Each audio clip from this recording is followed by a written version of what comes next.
नमस्कार, जय माता दी। मैं हूं आचार्य अभिनव दुबे, आपका मित्र, आपका जोशी और आपका मार्गदर्शक। आज हम एक ऐसा रहस्य लेकर के आए हैं जो आपने देखा नहीं होगा, लेकिन अगर आप विचार करेंगे ना तो आपसे इससे जुड़ी हुई बहुत सारी समस्याएं नज़र आ जाएंगी। तो हम बात करते हैं गुरु बृहस्पति जहाँ पे बैठते हैं वहाँ से तीसरे घर पर क्या समस्याएं उत्पन्न करते हैं।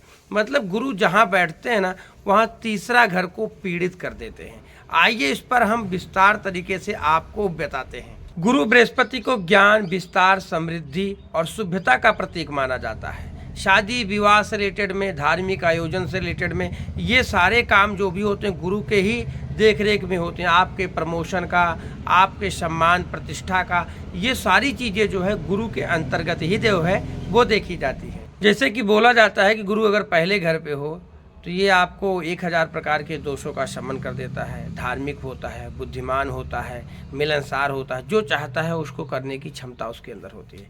लेकिन तीसरा घर होता है भाई बंधु का, ठीक है। उसको तीसरे घर से रिलेटेड में कहीं ना कहीं भाई बंधु से मतभेद होना या फिर उनसे जिस तरीके से अपेक्षा रखता है उसमें उसको कमी प्राप्त हो जाएगी। जैसे गुरु दूसरे घर पे बैठता है, धन और वाणी में शुभता जरूर देता है, ये सब की वृद्धि होगी।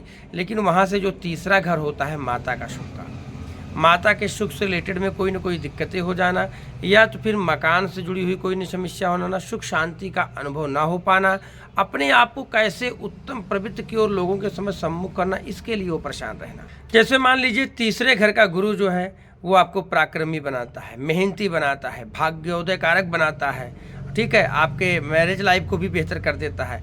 लेकिन वहाँ पे जब बैठेगा ये सब तो सुख देगा, लेकिन पांचवा घर का फल को चाहे संतान से रिलेटेड में आपको दिक्कत दे दे या लव लाइफ से रिलेटेड दिक्कत दे दे, ये आपको परेशानियाँ देगा जरूर। यहाँ से जुड़ी हुई कोई ना कोई समस्या आपसे जरूर उत्पन्न करा देगा। अब मान लीजिए चौथे घर का गुरु हो गया, आपको सामाजिक प्रतिष्ठा इत्यादि तो दे देगा, लेकिन आपको हेल्थ से रिलेटेड में कोई ना कोई दिक्कत दे देगा, क्योंकि वो तीसरी दृष्टि कहाँ पड़ रही है, वो तीसरी दृष्टि पड़ रही है आपके छठवें घर को, और छठवें घर को दृष्टि देने के कारण वहाँ से जुड़ी हुई कोई न कोई समस्या आपको जरूर देगा।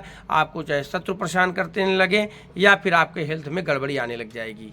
अब हम बात करते हैं पांचवें घर का गुरु। पांचवें घर का गुरु आपको ज्ञानी बनाता है, अच्छा खासा ज्ञान देता है, ज्योतिष का नॉलेज देता है, सदाचार देता है, किसी को नुकसान न पहुंचाने वाली कला देता है। लेकिन आपकी मैरिज लाइफ को डिस्टरबेंस करा देगा। हमेशा कोई न कोई ऐसी चीज़ें कराएगा कि आप अपनी मैरिज लाइफ से संतुष्ट नहीं रहोगे।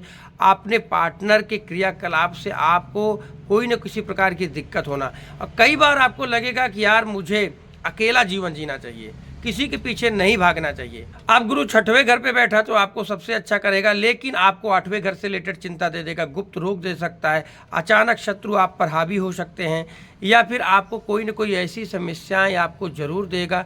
आपको किसी चीज़ पे, जब कोई किसी चीज़ पे शोध करने का मन करेगा, रिसर्च करने का मन करेगा तो ध्यान नहीं लग पाएगा।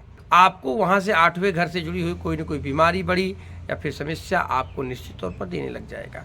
और यही गुरु अगर आपके सातवें घर पे बैठ गया तो आपको जो है भाग्य से रिलेटेड में कोई ना कोई कमजोरी कर देगा, या फिर पिताजी से रिलेटेड में कोई स्वास्थ्य को लेकर के चिंता। आप धार्मिक कार्यों में रुचि तो लेना चाहोगे, लेकिन टाइम का आपका अभाव बना रहेगा। 9th हाउस से रिलेटेड में कोई ना कोई दिक्कतें आपको जो है जरूर वो प्रदान कर देगा।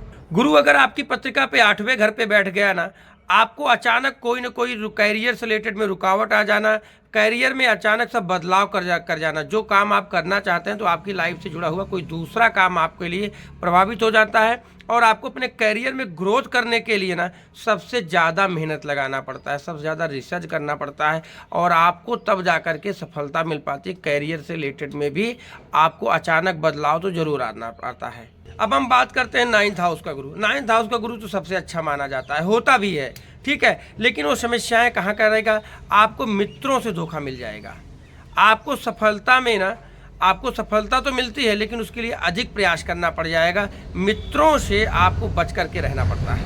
अब 10वें घर का गुरु जो है आपको विदेश से रिलेटेड में कोई समस्याएं आना, और साथ में आपको अनावश्यक खर्चे बढ़ जाएंगे, और साथ में मानसिक जो है आपको शांति का अनुभव जो है कम हो पाएगा। तो इसी तरीके से आपको कोई ना कोई दिक्कतें जहाँ गुरु बैठते हैं तीसरे घर को भी प्रभावित कर देते हैं। अब मान लीजिए आपका गुरु 11वें घर पे बैठ गया। 11वें घर पे गुरु बैठ करके ना आपको निर्णय लेने में असमंजस की स्थिति लेकर के आएगा, स्वास्थ्य को भी आपको प्रभावित कर सकता है। तो गुरु जहाँ बैठते हैं वहाँ से तीसरे घर को निश्चित तौर पर कुछ ना कुछ दिक्कतें देते हैं। हमें घर का गुरु, मान लीजिए गुरु आपके 12वें घर में बैठ गए तो वो आपके द्वितीय हाउस जो कुटुंब भाव है ये पीड़ित कर देते हैं। यहाँ का सुख नहीं लेने जाते हैं, परिवार के साथ में उतना ज़्यादा चीज़ें नहीं बन पाएगी और साथ में आपको प्रयास अपने धन की प्राप्ति के लिए आवश्यकता से ज़्यादा प्रयास करना पड़ेगा। धन को संग्रह करने में आपको ज़्यादा से ज़्यादा प्रयास करने की ज़रूरत पड़ जाती है। साथियों, ये मैंने भारत में ना इसको पहली बार आपको बता रहा हूँ, गुरु जहाँ बैठता है तीसरे घर को जरूर कोई ना कोई चिंता आपको दे ही देता है। आप कमेंट में जरूर अपनी शोध के बारे में बताइए, निश्चित तौर पे बताइए। और एकदम ये परफेक्ट किया गया है। मैंने लगभग जितनी कुंडलियाँ देखी हैं उन सारी कुंडलियों में तीसरे घर से रिलेटेड पे इसका निष्कर्ष हमेशा सही निकला है, सटीक निकला है। और ये अद्भुत प्रयोग आप भी करिए और आपको भी बिल्कुल सटीक निकलेगा। जितनी कुंडलियाँ देखोगे आप उससे बैठे हुए गुरु के तीसरे घर को देखो। अभी तक आप गुरु जहाँ बैठता है उस भाव से रिलेटेड में आपने देखते थे ना, आप गुरु को तीसरे घर को भी जरूर देखिए, बिल्कुल परफेक्ट रहेगा। वीडियो कैसा था अगर आप कमेंट में जो भी आपको लगे, सही गलत जो भी लगे, कमेंट में सुझाव दीजिए। हम आपको और ज़्यादा अद्भुत प्रयोग जो भी मैं देखता हूँ वो आपके समक्ष लेकर के आ रहा है। जय माता दी। वीडियो को लाइक करिए, सब्सक्राइब करिए और इसको शेयर तो करना ही करना है। जय माता दी।